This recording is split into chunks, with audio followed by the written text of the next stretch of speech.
Hello everyone, welcome back to my channel. I hope you all are doing well and you are preparing pretty well for your upcoming examination, that is CSIR. I have already provided so many different parts related to the questions that can be drawn from different standard reference book like Cooper, and also I have provided one part referring to the ecology and evolution questions. So I hope आपने उन सब videos को देखा होगा और अपने notes को prepare किया होगा। एंड अगर अभी तक आपने नहीं देखा है so do watch it out, because आपको उनमें से कोई भी क्वेश्चन आपके एग्जाम में देखने को मिल सकता है।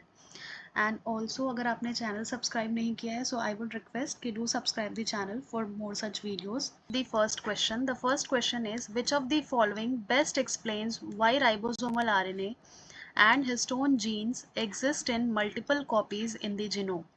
यानी कि क्वेश्चन में ये पूछा है कि राइबोसोमल आरएनए एंड जो हिस्टोन है वो मल्टीपल कॉपीज क्यों होते हैं हमारे जीनोम में।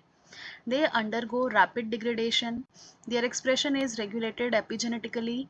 They are needed in large quantities. They are unstable in the cytoplasm.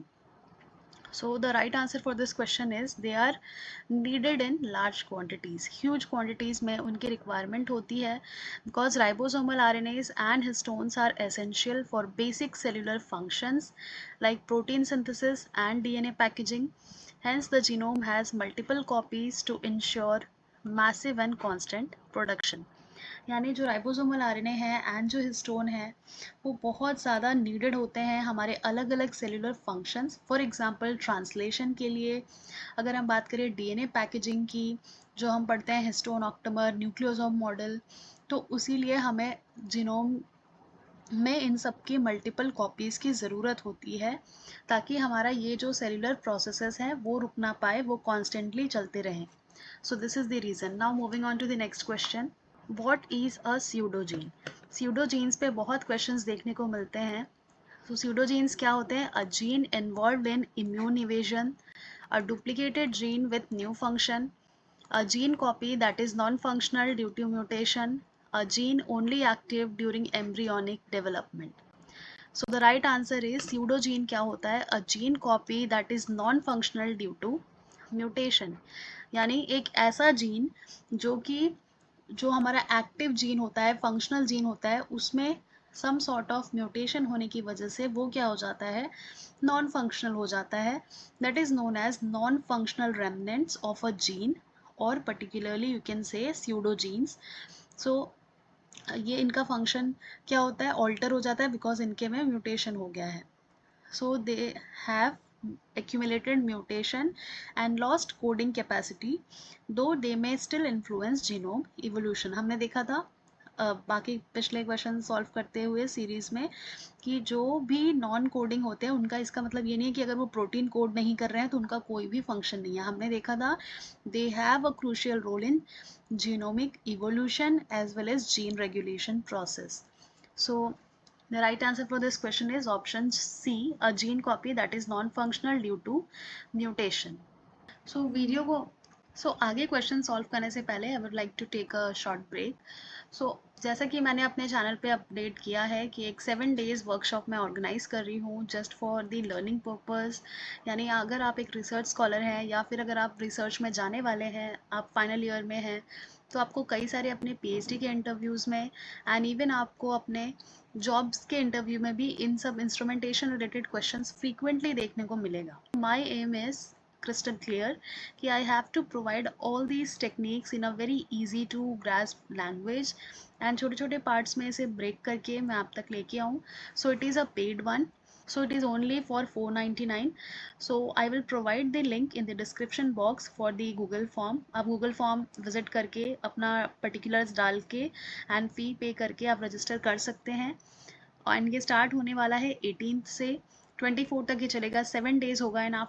And after 7 days you will be able to know what exactly you have to do for the sample preparation and what are the hardware, or you can say the instrumentation of each and every microscopies, let's say, or characterization tool. So I have made it with a lot of effort. I will provide you in a very easy language as much as possible. So if you are interested, you can join the session, and let's move to the question. What type of pseudogene is typically generated by reverse transcription of mRNA? Question में ये पूछा गया है कि किस type का स्यूडोजीन का synthesis होगा अगर mRNA का रिवर्स ट्रांसक्रिप्शन हो रहा है तो. सो इट इज प्रोसेस्ड स्यूडोजीन, यानी ए का सिंथेसिस होगा. प्रोसेस्ड स्यूडोजीन्स क्या होते हैं? दे arise from reverse transcribed mRNAs integrated back into the genome. They lack introns and regulatory elements, making them mostly non-functional. यानी कि क्वेश्चन में क्या लिखा है कि जितने भी हमारे रिवर्स ट्रांसक्रिप्शन ऑफ mRNA से स्यूडोजीन्स बनेंगे, they are known as processed pseudogenes. So processed pseudogenes क्या होते हैं वो आपको अपने नोट्स में लिख के रखना है. यानी बेसिक डिफरेंस क्या है, स्यूडोजीन्स अगर नॉन फंक्शनल है तो वो किससे कैसे बनता है.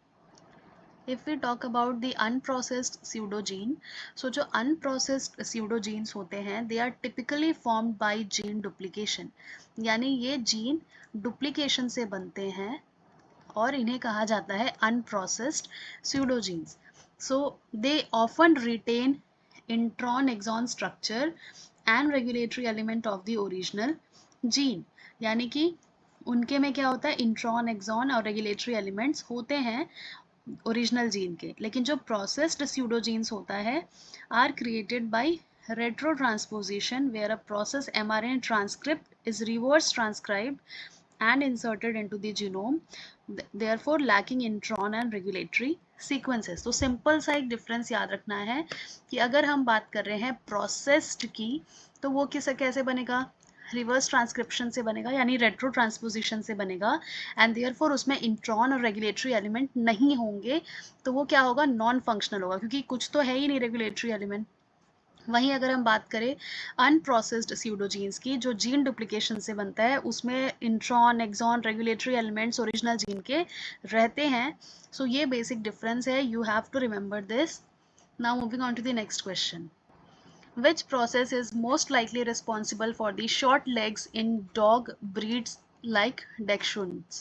So Dachshunds क्या है, डॉग के एक ब्रीड का नाम है. So अगर हम लोग बात करें तो इनका ये जो डॉग ब्रीड है इनमें क्या होता है, they have a short legged and long bodied hound type dog breed. यानी इनके जो लेग्स होते हैं वो शॉर्ट होते हैं और बॉडी कैसी होती है, लॉन्ग होती है. सो क्या लाइकली रीज़न है कि उनका जो लेग है वो शॉर्ट होता है? Chromosomal deletion, gene fusion, retro transposition of a bone growth inhibitor gene, silent point mutation in a collagen gene. So right answer क्या है, retro transposition of a bone growth inhibitor gene. यानी क्या होता है, a functional retrogene likely activated by the adjacent line long interspersed nuclear element inserted into a new location and led to abnormal expression prematurely stepping bone growth in short leg dog breeds. क्या होता है, जो functional रेट्रोजीन होता है वो activate होता है उसके जस्ट पास वाले लाइन से एंड वो इंसर्ट हो जाता है किसी नए लोकेशन में एंड इसकी वजह से क्या होता है, एबनॉर्मल एक्सप्रेशन होता है क्योंकि वो एक नए लोकेशन में इंसर्ट हो गया है एंड उसकी वजह से क्या होता है, pre maturely stopping bone growth in short leg breed. यानी ये इस टाइप का हमें मॉर्फोलॉजिकल चेंजेस, एनाटॉमिकल चेंजेस देखने को इस टाइप की चीज़ें हमें देखने को मिलती है. राइट आंसर क्या है, retro transposition of a bone growth inhibitor gene. Now next question. Which of the following is not a feature of a processed pseudogenes? Lack introns, formed via reverse transcription, contain a promoter and enhancer, usually non-functional. So इससे आप odd one out करके कर सकते हैं. lacks introns ये तो सही है क्योंकि retro transposition से होता है, transcribe होता है mRNA से, reverse transcribe. सो ये तो सही है. फॉर्म्ड बाय रिवर्स ट्रांसक्रिप्शन ये भी सही है.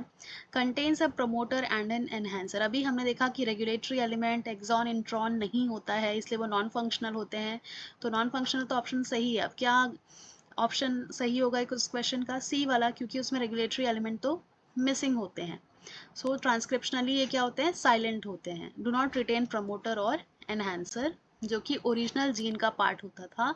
सो राइट आंसर इसका क्या हुआ, ऑप्शन सी. अभी जस्ट एक क्वेश्चन पहले हमने डिस्कस किया था उसका डिटेल, आप उस जितने भी मैंने पॉइंट्स बताए हैं उनको नोट डाउन कर लीजिए अपनी नोटबुक में. इस टाइप के क्वेश्चंस देखने को मिल सकते हैं. Now next question, which statement about gene families is true? Gene families evolve from unrelated genes. All members of a gene family are expressed together. Gene families can be clustered or dispersed. Gene families are exclusive to prokaryotes. So ये question बहुत important है, यानी इसका right answer क्या होगा? Gene families evolve from unrelated genes. So इसका right answer क्या है? Gene families evolve from unrelated gene. No, ये तो रॉन्ग है, क्योंकि जीन फैमिलीज जो रहता है they typically evolve from a single ancestral genes through duplication event, not from the unrelated genes, इसलिए ये ऑप्शन रॉन्ग हो गया। नाउ बी है, all members of a gene family are express together. कभी भी आपको ऐसा वर्ड दिख रहा है ऑल साइंस में कभी भी एक्सेप्शंस एग्जिस्ट नहीं हो, ऐसा नहीं होता है। सो आपको इन एक्सट्रीम वर्ड्स पे ध्यान देना है। तो ये भी रॉन्ग है, सभी एक साथ एक्सप्रेस नहीं करते हैं। Gene families can be clustered और dispersed, yes this is the right answer. Gene families जो है like globins can either be in cluster or in dispersed across chromosome, and gene families are exclusive to prokaryotes. This is also a wrong statement. So right answer क्या है? Option C. Gene families are exclusive to prokaryotes, ये भी wrong है, because gene families जो हैं they are not exclusive to prokaryote, instead ये prevalent है eukaryotic genome में भी and arise from gene duplication and divergence. तो ऐसा नहीं है कि ये सिर्फ प्रोकैरियोटिक्स के लिए ही है। सो राइट आंसर इसका क्या हो जाएगा? Option C. Now next question, what percentage of the human genome is estimated to be composed of a segmental duplication? So ये एक factual question है, ये आपको रटना ही होगा। it is 5%, यानी कितने परसेंट ऑफ ह्यूमन जीनोम जो है वो सेगमेंटल डुप्लीकेशन देखा जाता है उतने में। So it is about 5% of human genome consist of duplicated DNA segment, often ranging from 1 kb to more than 50 kb, contributing to genetic variation and evolution. So right answer है इसका option C. Now next one, the presence of multiple forms of globin gene is due to RNA editing, exon skipping, gene duplication and divergence, chromatin remodeling. अभी just हमने एक explanation में पढ़ा था एक question के कि जो मल्टीपल फॉर्म्स होते हैं ग्लोबिन जीन्स के, it is due to the gene duplication and divergence. So right answer इसका क्या है? Option C. So this is all for today, I hope you like it. अगर आप if you like my efforts and आपको मेरे video से थोड़ा भी बेनिफिट होता है, do subscribe the channel, because it ultimately motivates me कि मैं और भी ऐसे वीडियोस लेके आऊँ, चाहे वो रिसर्च रिलेटेड हो या फिर एजुकेशनल कोई लेक्चर हो। Thank you so much for watching.